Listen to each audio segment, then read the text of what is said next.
recibir registros, escuche, por si pensaba que ya estábamos saliendo, no se confunda. La Organización Mundial de la Salud recibió registros del mayor aumento de casos en 24 horas desde que comenzó la pandemia. El registro de casos más alto desde que comenzó la pandemia fue recibida hoy. Hoy, precisamente, por la Organización Mundial de la Salud.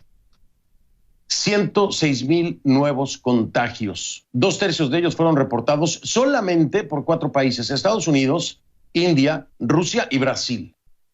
Pero las voces de alarma llegan desde casi todos los organismos internacionales. El triple impacto del COVID-19 en la salud, la educación y los ingresos o la economía amenaza con causar un retroceso en el desarrollo humano de 30 años, según alerta el Programa de Naciones Unidas para el Desarrollo. Una perspectiva igual de sombría ofrece la Organización Mundial del Trabajo, según la cual la mitad de la población activa podría perder el empleo en los próximos meses. Así que queda un largo trayecto, no solamente por el virus, sino por las consecuencias del mismo, ¿no?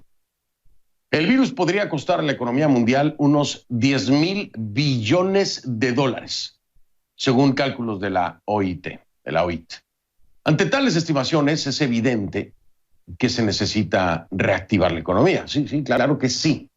Sí se necesita, pero esa reactivación no debe hacerse a costa de la salud pública y de vidas.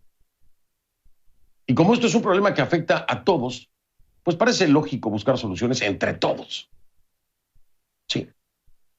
Eso es lo que trata de hacer, por ejemplo, Costa Rica. El país, uno de los que menos casos y menos muertos por COVID tiene en Latinoamérica, va a presentar una propuesta regional. ¿Para qué? Para abordar la crisis de transportistas de la que le hablaba ayer precisamente aquí en el programa, que ha causado el coronavirus en sus fronteras. Del lado nicaragüense la frontera está cerrada. Del lado panameño hay bloqueo de transportistas.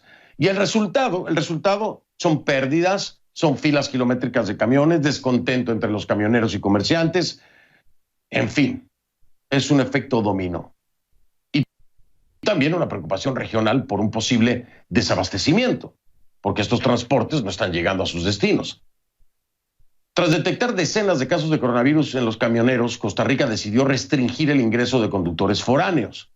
Para solucionar esta crisis, el gobierno dice que ha trabajado con el sector privado en la elaboración de esta iniciativa, de la que aún no se conocen los detalles y que también cuenta con el apoyo de los médicos del país, como señalaron tanto la ministra de Comercio Exterior como el presidente del Colegio de Médicos de Costa Rica. Escuche usted. Hemos estado desde ayer trabajando conjuntamente en una posible solución que busque de nuevo balancear la atención sanitaria y también lograr que un flujo comercial se pueda dar con mayor facilidad en nuestro país y en nuestra región. Esta solución también quisiéramos compartirla con los países vecinos y con la región para poder así operativizarla, hacer planes piloto que puedan probar si las soluciones que estamos proponiendo pueden ser satisfactorias.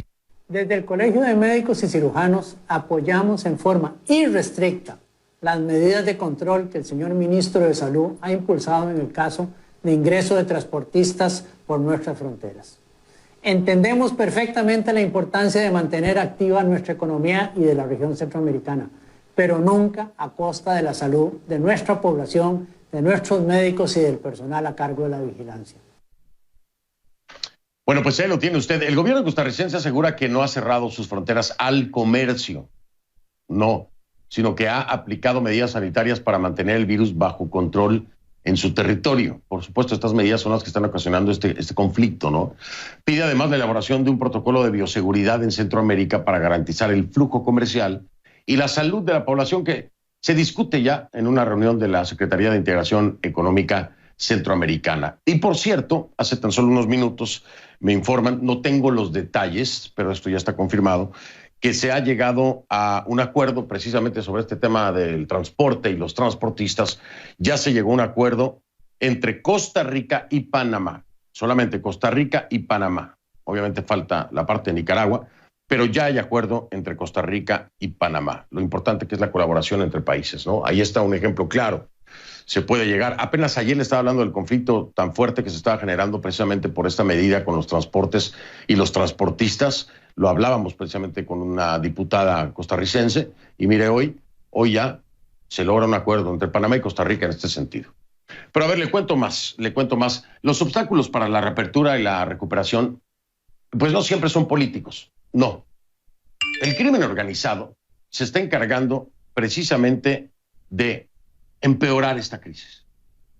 Sí, y en México tenemos el claro ejemplo de eso.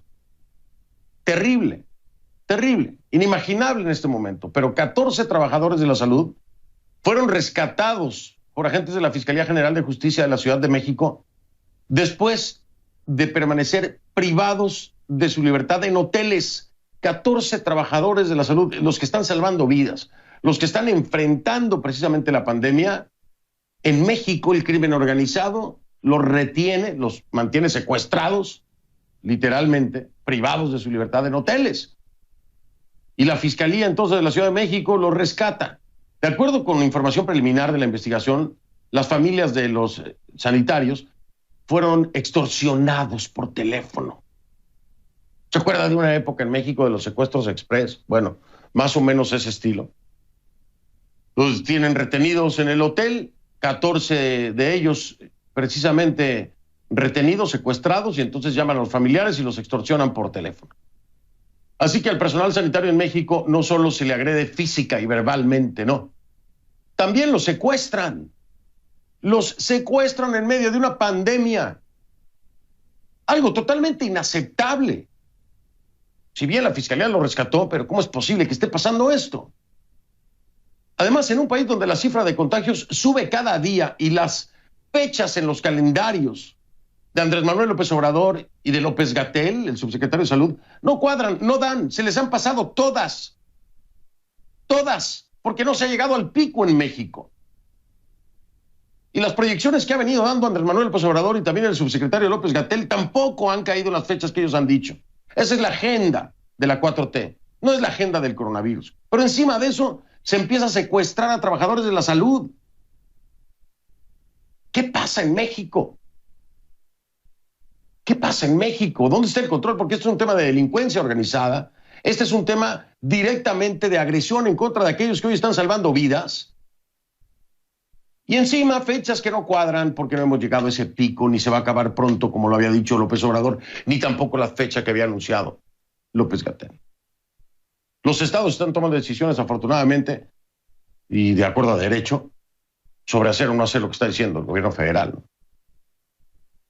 Pero ¿le parece que puede hacer algo más atroz que empiecen a secuestrar a médicos en medio de una pandemia y extorsionar a sus familiares?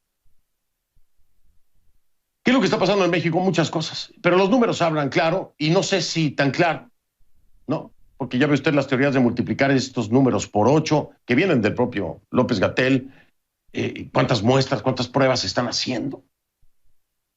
En fin, ya le voy a dar los números de México, pero vamos a iniciar el recorrido por orden alfabético, como lo hacemos todas las noches, empezando por Argentina. En Argentina, 9,283 casos y 403 fallecidos. Bahamas se mantiene con 96 casos y 11 muertos. En Belice no hay cambios, se siguen reportando 18 casos y 2 fallecidos. Bolivia acaba de hacer una actualización con 4,919 casos y 199 fallecidos. Le repito, Bolivia, actualización, 4,919 casos y 199 fallecidos. Y en Brasil el crecimiento es exponencial. Es una cosa de terror. 291,579 casos y 18,859 muertes hasta ahora. De ahí nos vamos a Chile, en donde se registran más de 53,600 casos y 544 fallecidos. Colombia, 17,687 infectados y 630 muertes. Costa Rica, 897 contagios y 10 muertos. En Cuba, el régimen reconoce 1,900 infectados y 79 fallecidos. En Ecuador, la cifra oficial es de 34,854 casos confirmados y 2.888 defunciones. De ahí nos vamos con El Salvador, 1.571 casos y 32 muertos. En Guatemala se reportan 2.265 casos y 45 fallecidos. Haití tiene 596 casos confirmados y 22 muertes. En Honduras hay al menos 2.955 infectados y 147 defunciones. En Jamaica se cuentan 520 casos y 9 decesos. Aquí está la cifra de México. México actualiza cifras a 56.594 infectados y 6.090 fallecidos. Le repito, 56.594 infectados y 6.090 fallecidos.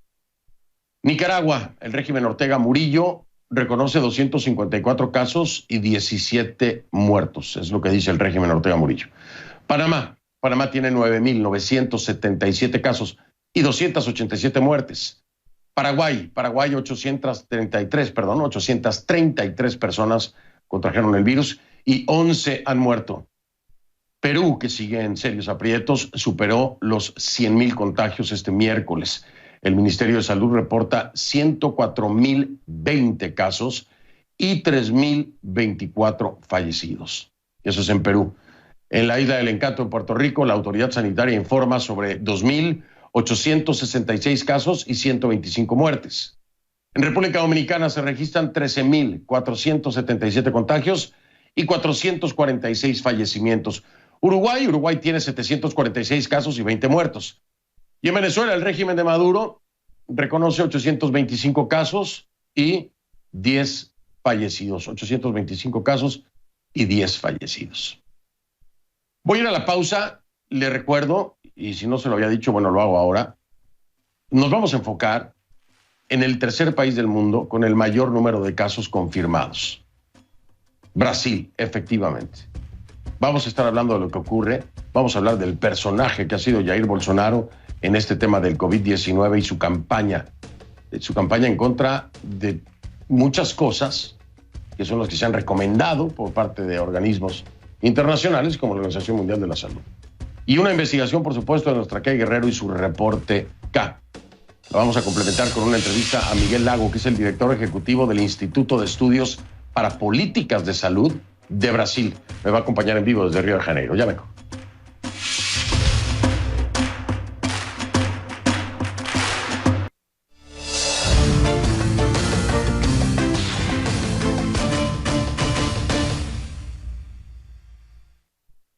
Bien, le cuento que, bueno, no le tengo que decir, usted ya lo debe saber, ¿no? Brasil está en aprietos, en serios aprietos.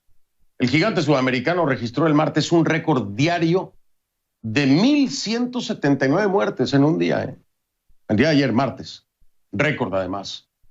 1.179 muertes confirmadas por coronavirus. Ahora ya se convirtió, y se lo decíamos desde ayer, es el tercer país del mundo con el mayor número de casos confirmados, ubicándose detrás de Rusia y Estados Unidos. Esto según los datos de la Universidad Johns Hopkins. La zona más afectada es Sao Paulo. Ahí el sistema médico se tambalea, está al borde del colapso. Y los casos aumentan con rapidez, mucha rapidez, a pesar de las medidas implementadas por el gobernador, que esto es muy importante, ¿no? Es el gobernador del estado, João Doria. Una figura que se opone abiertamente a la manera en que el gobierno federal, es decir, el gobierno de Jair Bolsonaro, ha manejado la epidemia, la pandemia. Pero lejos de ofrecer ayuda al presidente Jair Bolsonaro, ¿sabe qué hace Jair Bolsonaro? Lo critica. Sí, lo critica. De hecho, critica a todos aquellos que abogan por medidas restrictivas de confinamiento. Está en contra totalmente de un aislamiento, un confinamiento. Y también, bueno, se ha referido a la pandemia como una fantasía, dice él, como una gripecita. Y este domingo, aunque no lo crea, acompañó una manifestación, ¿sí? Acompañó una manifestación que se concentró frente al Palacio Presidencial de Plan Alto, junto a varios de sus ministros, posando para la foto y cargando niños. Increíble. Pero las acciones, por supuesto, tienen consecuencias. En las últimas 2 semanas, ministros de salud han dejado sus puestos. Le han renunciado. Luis Enrique Mandetta fue despedido primero, ¿no? Por Bolsonaro, después de un largo enfrentamiento sobre cómo atender la emergencia. Mandetta entonces fue reemplazado por Nelson Teich. Él sí renunció. Le renunció a Bolsonaro a las pocas semanas por un desacuerdo con Bolsonaro sobre el manejo de la pandemia, pero también por el deseo no científico del mandatario, y eso le va a sonar conocido, ¿no?, de promover la hidroxicloroquina, como Trump, igualito que Trump, como un posible tratamiento para el COVID-19. No hay evidencia científica sobre esto. Ha quedado más que aclarado, y aquí lo hemos aclarado 1.000.000 de veces, pero a Trump y a Bolsonaro no les queda claro. Ahora, el Ministerio de Salud de Brasil queda en manos de un militar. Sí, es un militar con amplio currículum. Pero pregúnteme usted, ¿qué tanto sabe de medicina? Poca experiencia médica. Los analistas consultados están preocupados. Aseguran que Brasil está perdiendo la batalla contra el coronavirus. Vamos con nuestra Kay Guerrero. Ella tiene esta noche un reporte acá.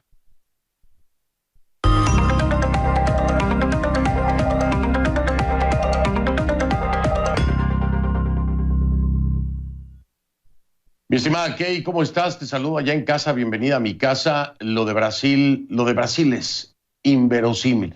Hablando de lo que ocurre, por supuesto, pero más de esta figura de Jair Bolsonaro. Es increíble lo que hemos tenido que reportar y escuchar día a día con Jair Bolsonaro. No deja de sorprendernos. Kay, ¿cómo estás?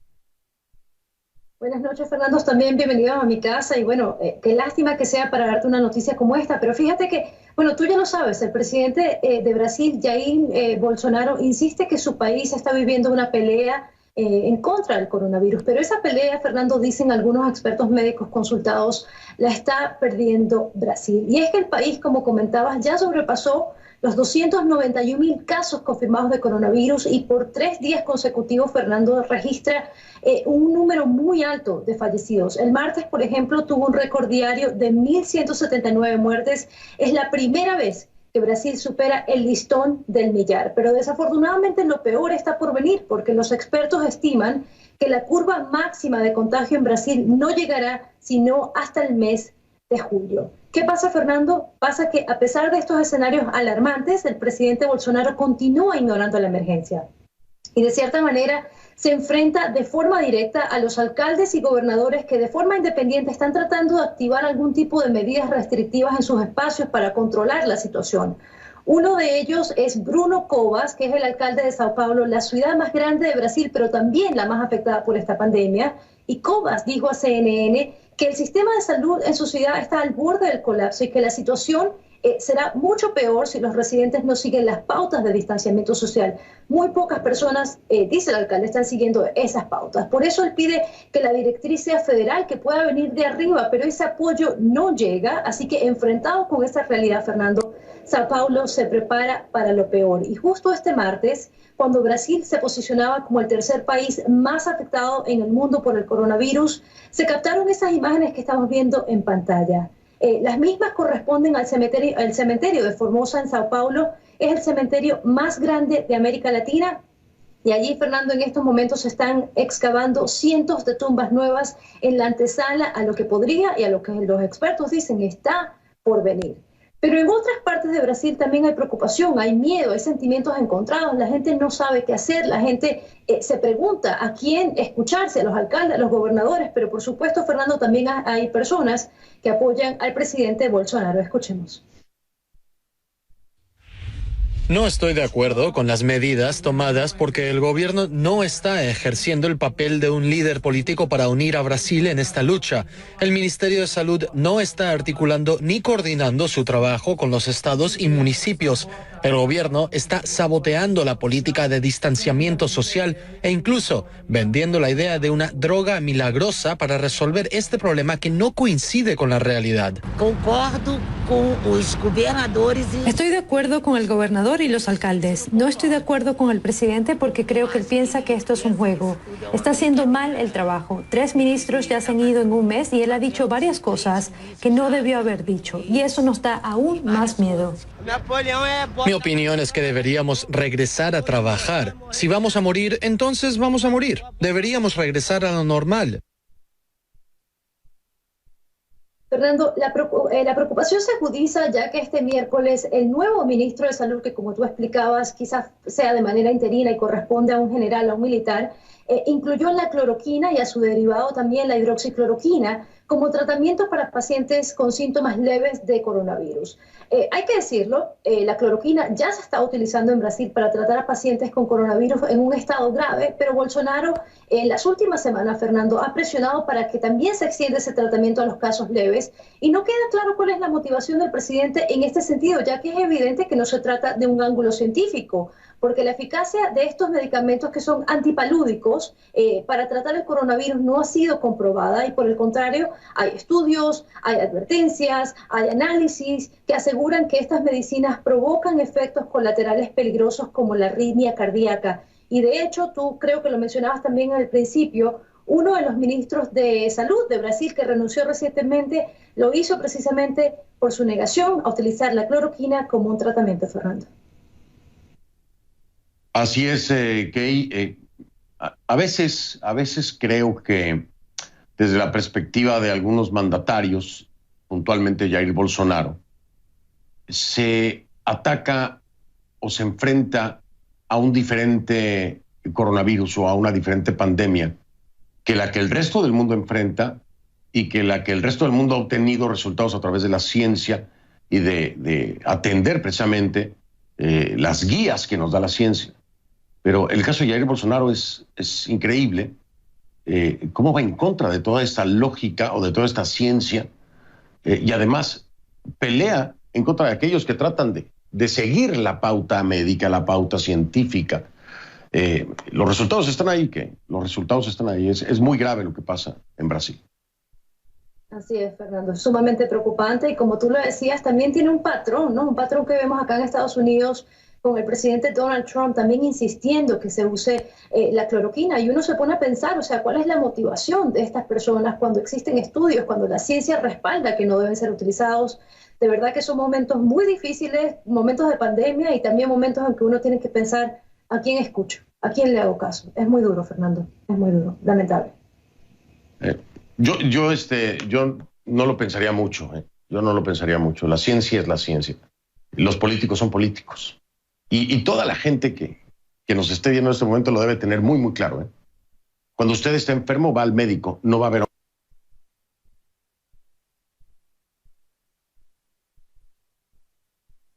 la historia. Pero el médico es el que atiende a un enfermo, no un político. Y estos dos, Bolsonaro y Trump, son políticos, es lo que son. Punto y se acabó. Téngalo bien claro en su cabeza. Kay, muchísimas gracias por toda esta información que nos has dado y saludos allá en tu casa. Gracias, Fernando. Buenas noches. Buenas noches, mi Kay. Kay Guerrero en vivo desde Atlanta. La encuentra en Twitter como @KGuerreroCNN, @KGuerreroCNN. Al regresar, voy a traer a la mesa la opinión experta de Miguel Lago. ¿Quién es Miguel Lago? Miguel Lago es director ejecutivo del Instituto de Estudios para Políticas de Salud de Brasil. Me acompaña en vivo desde Río de Janeiro. Ya regreso.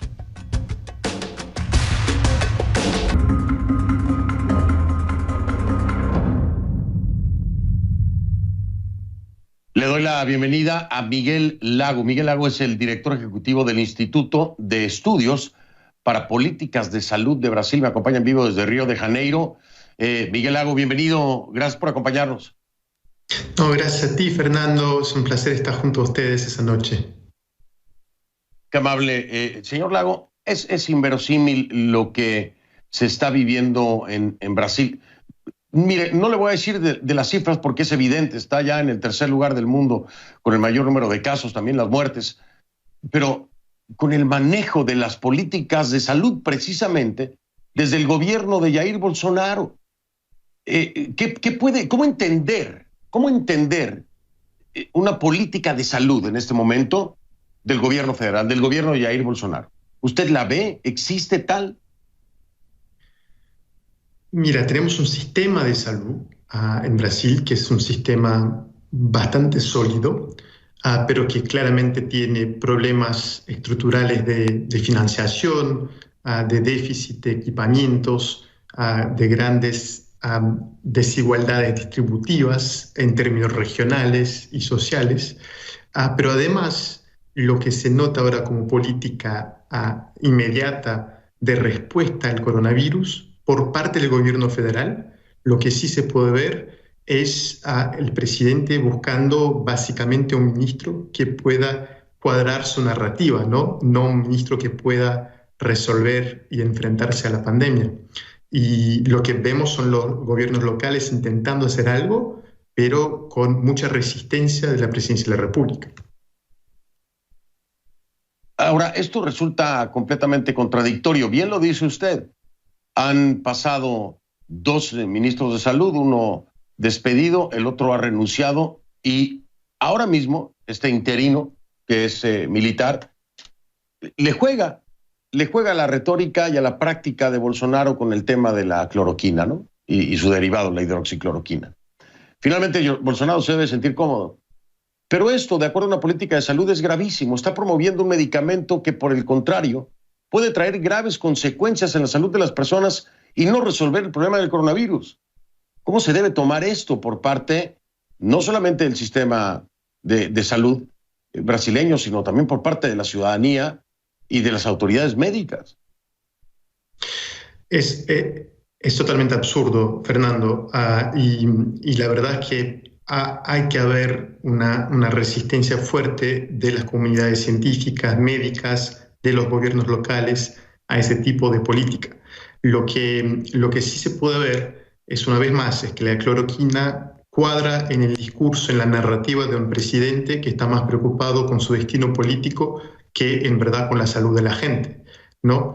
Pero lo más importante en ese momento es asegurarse que los gobiernos locales podrán hacer su trabajo, en intentar impedir que, o al menos intentar aplanar la curva del contagio que está tremendo en Brasil. Miguel, a ver si de alguna forma yo no lo he podido discernir, no lo he podido entender la postura con el tema de la hidroxicloroquina por parte de Trump, ni tampoco por parte de Bolsonaro. A menos que haya un inmenso negocio detrás de esto para ellos que nosotros no conocemos, no logro entender, mi lógica no me da para entender por qué la insistencia. Es decir, ¿qué beneficio pueden obtener insistiendo en algo que la ciencia ha dicho no lo utilicen porque no sirve y les puede causar problemas? ¿Usted lo entiende? ¿De alguna forma podemos explicarnos esta insistencia y obsesión con el tema de la hidroxicloroquina? Bueno, no encuentro ningún argumento racional en términos de política pública que pueda explicar eso, pero sí puedo encontrar alguna racionalidad política, un cálculo político electoral respecto a la cloroquina. La verdad es que, son presidentes que saben que tendrán irreversiblemente una crisis económica gigante y una crisis sanitaria gigante.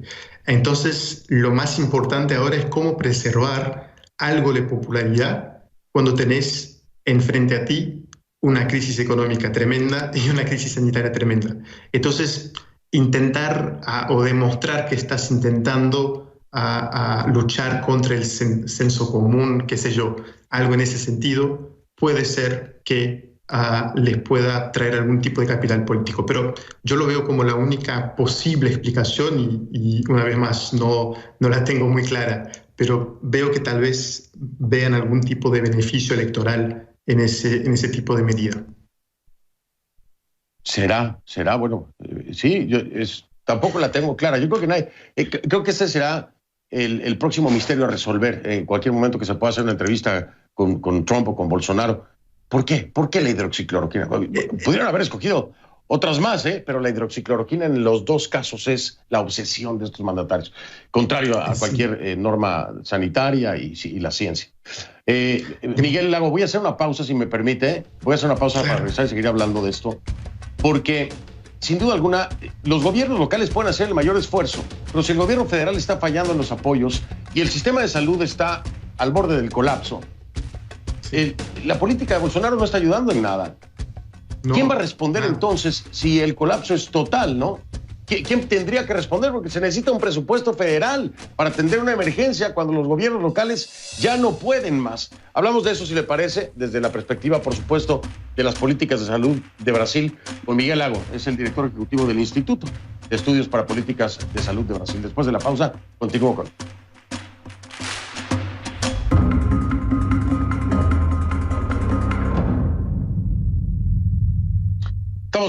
Estamos de vuelta, estoy hablando con Miguel Lago, es el director ejecutivo del Instituto de Estudios para Políticas de Salud de Brasil, me acompaña en vivo desde Río de Janeiro. Y hablábamos precisamente, y me lo decía Miguel, pues sí, los gobernadores están tomando las decisiones de salud pública, de políticas de salud que se deben de seguir en ese momento en la pandemia, contrario completamente a lo que está haciendo Jair Bolsonaro, en lo que yo creo que es una gran ausencia del gobierno federal en el manejo de la pandemia, que trae como resultado que Brasil hoy sea el país número 3 en el mundo con contagios y con muertes. Le preguntaba yo a Miguel antes de ir a la pausa, Miguel, esto en definitiva puede colapsar el sistema de salud y no importa lo que hagan los gobiernos locales, necesitarán a fuerza apoyo del gobierno federal. ¿Cómo podemos entender este futuro muy cercano que pueden enfrentar los brasileños con un gobierno federal como el de Jair Bolsonaro en este momento? Es un escenario muy preocupante porque de hecho varios sistemas estaduales de salud están colapsando. Algunos ya están colapsados, otros están colapsando. Tenemos déficit de camas de UCI, de respiradores en varias de nuestras ciudades. Pero los gobernadores tienen en sus manos algo que puede funcionar como una manera de aplanar la curva, además de las medidas de lockdowns y restricciones y cuarentenas, que es el programa de atención básica, de atención primaria de salud de Brasil, que es el mayor programa de atención primaria del mundo, que cubre 70% de la población de Brasil y llega a todos los rincones del país. Lo que tenemos aquí son agentes de salud que viven en las comunidades, las propias poblaciones que cuidan. Esos agentes de salud pueden ser utilizados, tenemos 300.000 en Brasil, podemos utilizarlos para justamente fortalecer y reforzar la política de aplanación de la curva, para isolar los casos que sean sospechosos de tener COVID y utilizar de manera inteligente. Así que, aunque tengamos un problema muy grande hospitalar, es posible fortalecer y utilizar algunas ventajas del sistema brasileño para lograr enfrentar el coronavirus. Pero obviamente, sin el apoyo del gobierno federal, todo queda mucho más difícil. Por ejemplo, la renta básica para la gente más pobre de Brasil, para que se pueda reforzar las políticas de aislamiento, el gobierno federal no está cumpliendo con ella. Aunque haya sido aprobado por el Congreso, el gobierno federal no la está transfiriendo lo suficiente a la gente que lo necesita. Entonces, obviamente, la gente tiene que irse a trabajar, ¿no? Y si le puedo agregar una última cosa, un poco vinculada a la discusión que teníamos antes. Bolsonaro insiste en crear dos falsas dicotomías. Una entre economía y salud, como si fueran cosas de oposición, y entre renta y trabajo, como si para tener renta tenés que trabajar. Bueno, si tenés una renta básica que el Estado te está pagando temporariamente para que te quedes en casa, no hace falta que te hagas trabajar para sobrevivir. Entonces, Bolsonaro sigue insistiendo sobre dos falsas dicotomías y es muy grave todo eso. El costo, lo podemos resumir, el costo de esta política, si se le puede llamar así, de Jair Bolsonaro, lo podemos resumir muy fácilmente, y son vidas humanas que se están perdiendo, además de, claro, un colapso en varios lugares ya del sistema de salud público. Jair Bolsonaro, además, ha hecho comentarios y tiene actitudes de burla, de ironías, que yo quiero entenderlo. Ustedes como científicos, como personas de la ciencia, ¿cómo toman estas declaraciones de Jair Bolsonaro? ¿Cómo interpretan esto? Porque debe ser muy difícil escuchar estas declaraciones, hombre. Es una burla de frente a la ciencia. ¿Cómo toman ustedes esto? Muy mal.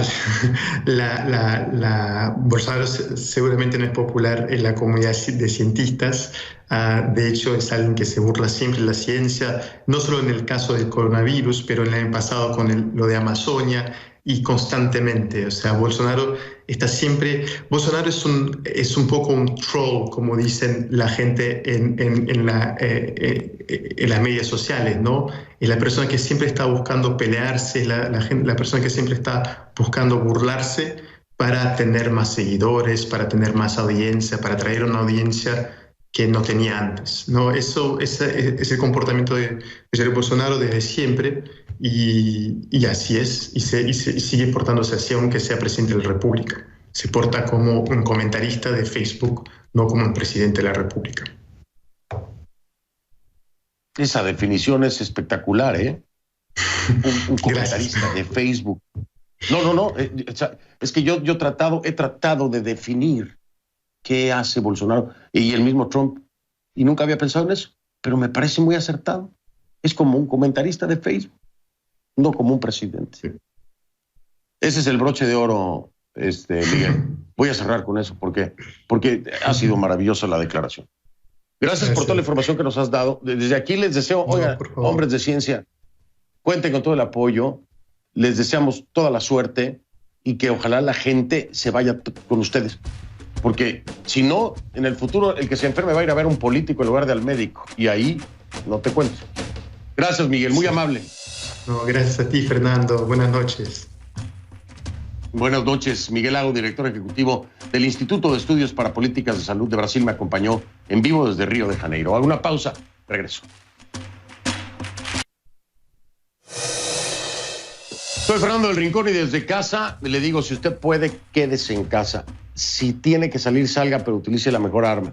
Sentido común. La ciencia para los científicos, la política para los políticos. Lo veo mañana. Tenemos especial de coronavirus. Buenas noches. Pásela bien.